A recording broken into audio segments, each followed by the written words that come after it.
Today's scripture, which is the last in this series, next week we'll just have celebration.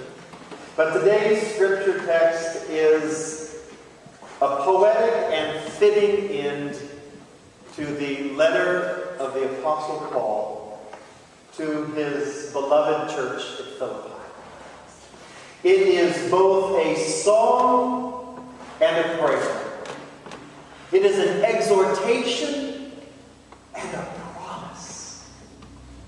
In it, the apostle reassures those in the church he founded and all of us who read and listen in after that God is with us, that the divine Creator shall abide with us wherever we go and with whomever we serve. Paul offers this final word of encouragement in two acts. In Acts 1, he sings a song. Rejoice in the Lord always. Again, I will say rejoice. Let your gentleness be known to everyone. The Lord is near. Do not worry about anything, but in everything by prayer and supplication with thanksgiving. Let your requests be known to God, and the peace of God, which passes all understanding, will guard your hearts and your minds in Christ Jesus. In this act, Paul reminds us that living a generous life leads to abundant praise, a deep Christian spirituality, and an unabashed worship of God. Reminding us of the angelic message in Luke 2, Paul enjoins us to rejoice not once but twice. Bringing to mind Jesus' own words in Matthew 11, Paul commends us to be gentle and humble of heart. Hearkening to Matthew 6, Paul urges us to not be anxious. The apostle advises us to pray, bringing to mind the prayer Jesus taught us, also in Matthew 6. And echoing almost word for word, John 14, Paul assures us that if we do these things, God's peace, not the world's peace, will be with us. God's peace will be ours to receive and to enjoy. A generous, abundant, supple, grace-filled life can be found if one praises God, if one is humble and gentle. It rests in the reassurance of God's presence and offers to God our hearts in prayer. Well, this is not a formula. This is not a vending machine that we put our coins in of praise, humility, reassurance, and prayer. Nonetheless, if we follow this very simple outline Paul gives us, it most assuredly will lead us to a peace of heart and mind, of body and soul, a peace for which most of us long, for which most of us crave, for which most of us yearn, for which most of us hope. A peace that passes human understanding. So that's the first act that Paul offers us, a very simple way of living generous and abundant lives. But there's an act 2 in this beautiful scripture. And in it, Paul provides a methodology, a process, a helpful hint on how we can follow this path of praise, humility, reassurance, prayer, and ultimately peace. Finally, beloved, whatever is true, whatever is honorable, whatever is just, whatever is pure, whatever is pleasing, whatever is commendable, if there's any excellence and if there's anything worthy of praise, think about these things. Keep on doing the things that you have learned and received and heard and seen in me, and the God of peace will be with you. Paul offers us a series of words that we are called to think upon. Whatever is true, honorable, pure, pleasing, commendable, excellent, and worthy of praise. Marvelous words to be at the core of our own prayer life. Again, this is not a simple equation. 1 plus 1 has to equal 2. This is not one of Paul's words that says, do this and you get that. Rather, this is a spiritual discipline. This is a spiritual practice. A tried and true practice that helped him and helped others to develop into generous people who naturally and easily and gladly give praise to the one from whom all blessings flow. And so I'm going to ask us to take a moment or two to reflect upon these words. And by reflect, I mean to use them to take into account who you are. To take an accounting of what you do and say and think in the world. Use these words to deliberate upon their meaning and their application in your life. Use these words to consider, to meditate upon, to judge and decide who you are in relationship to these words. As Mary, the mother of Jesus, pondered the words of the angel Gabriel in her heart upon hearing words of assurance and calling to her, I invite you to ponder these words in your heart. Whatever is honorable, decent, moral, noble, admirable, worthy, worthwhile.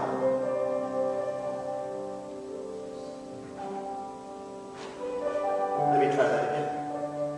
Whatever is true, genuine, accurate, real, authentic, sincere, and faithful in your life.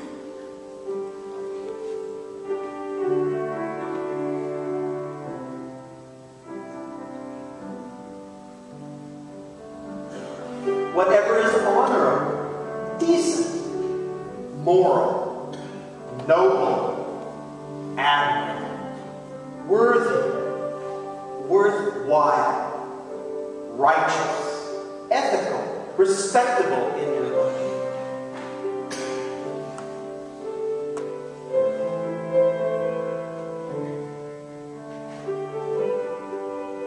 Whatever is just, unprejudiced, fair, reasonable, balanced, sound, justified, well-grounded in your life.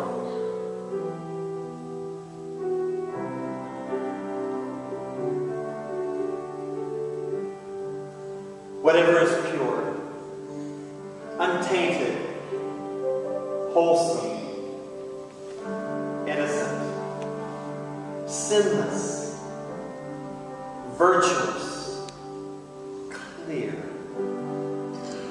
vivid, deep in your life.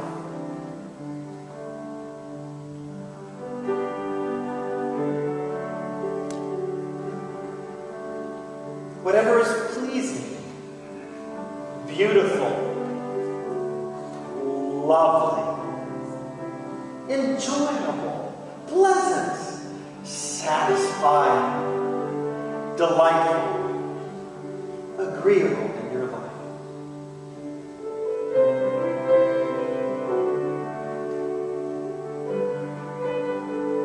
Whatever is commendable, admirable, laudable, creditable, valuable, prized, esteemed, helpful in your life.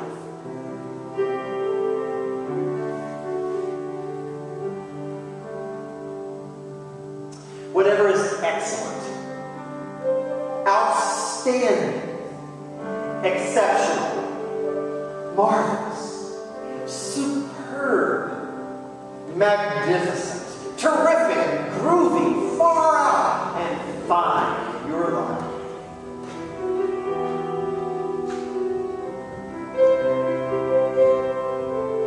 Whatever is worthy of praise, deserving of our undivided and worshipful attention, awesome, breathtaking, splendid, grand, overwhelming, fierce, and astonishing in your life.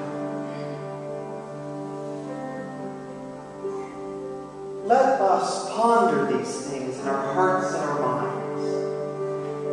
Let us ponder these things through our very bodies. Let us ponder these things deep and wide in our souls.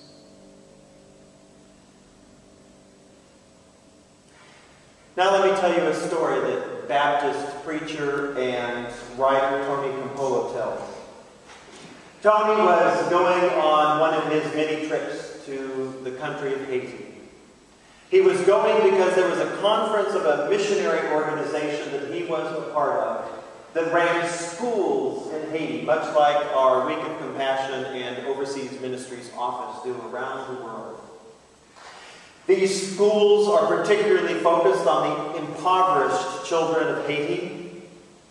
They were an attempt to provide some means for the children of that ravaged country to find a way to lift them out of their abject poverty, and if nothing else, to offer them moments of hope and dignity and grace.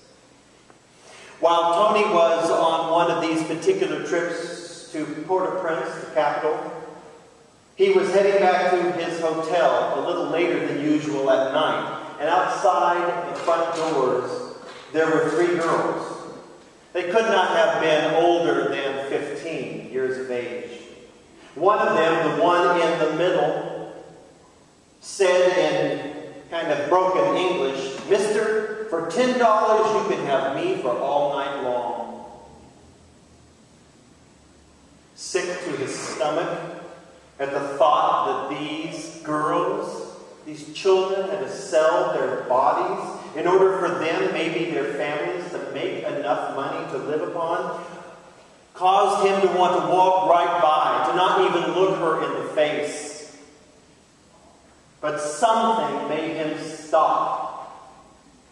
He turned and looked at the 3 girls, and then turned to the girl on the left and said, "For $10 more, can I have you all night?" Kind of confused, she said yes. Then he looked to the 3rd girl and said, "For $10 more, can I have you all night?" And he could see the look of utter disdain for him in her eyes. With a plastic smile on her face, she said yes. "Fine," he said, $30 it is. I want you in room 210 in 30 minutes. Don't be late." And he walked inside the lobby. Tony went to the front desk and asked if they had videos to rent. They did. He said he wanted every Disney video they had in stock. He went to the dining room and he ordered room service. A variety of things, but what was most important to him were not 1, not 2, not 3, but 4 banana split sundaes. Extra whipped cream, extra chocolate, extra cherries, extra nuts, he said. Let it fall off on the plate. He said, "Deliver that to room 210. First, the animated videos arrived. He popped one in. Then 3 suddenly very curious girls arrived, and right behind them was a cart filled to overflowing with food and banana split sundaes. The girls got what was happening very quickly. They plopped on the bed and began watching the Disney feature. They began to eat as Tony served them. holding off just enough to be able to eat every bite of their sundaes. When the last girl fell asleep in the bed and Tony was laying comfortably in the big easy chair next to it, he looked at the 3 waifs and began to ponder. He got extremely angry.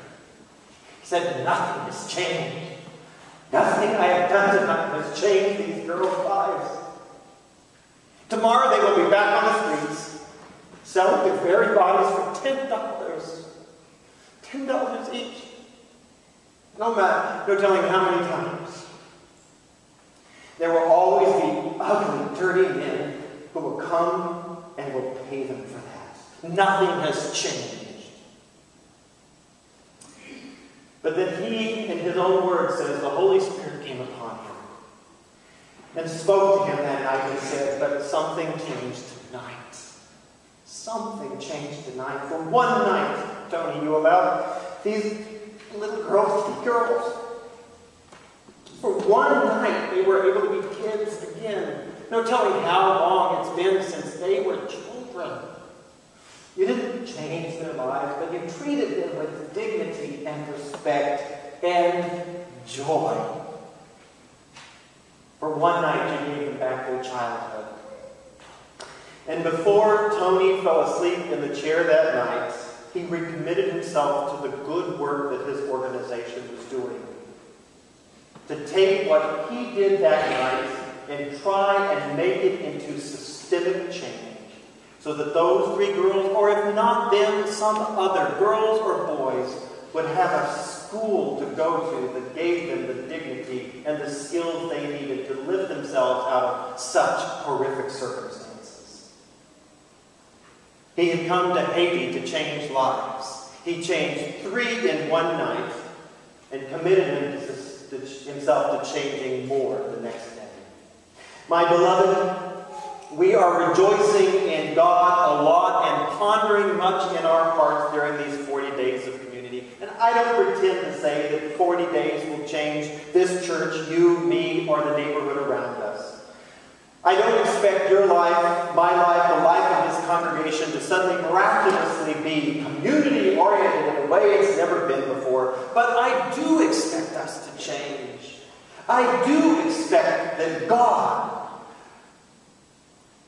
will receive our hearts and our praise and our prayer and our worship and allow the Holy Spirit to speak to us in ways that we need to hear individually and as a community, so that we can change individual lives one at a time and a system of lives in this community, so that there will be people who will know life and have it abundant, rich, full, deep, and wide because of what we have done these last few weeks.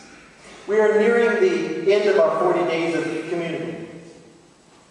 I've been asking you to do some very practical kinds of things. They don't seem to mean a lot, but they help us as we think about these things. We've asked you to write down your joys, your concerns, your joys, your praises, your prayers. Where have you found community in your life? If not in this congregation, someplace else.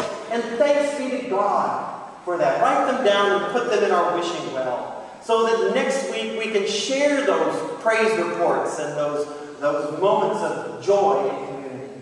We've also been thinking about a big, honking community service project. You've given me some very good ideas.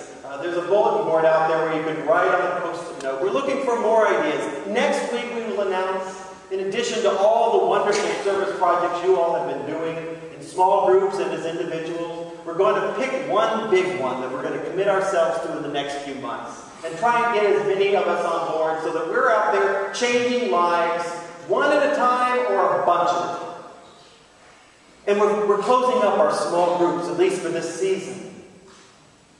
But you know me well enough to know that we're not going to stop there.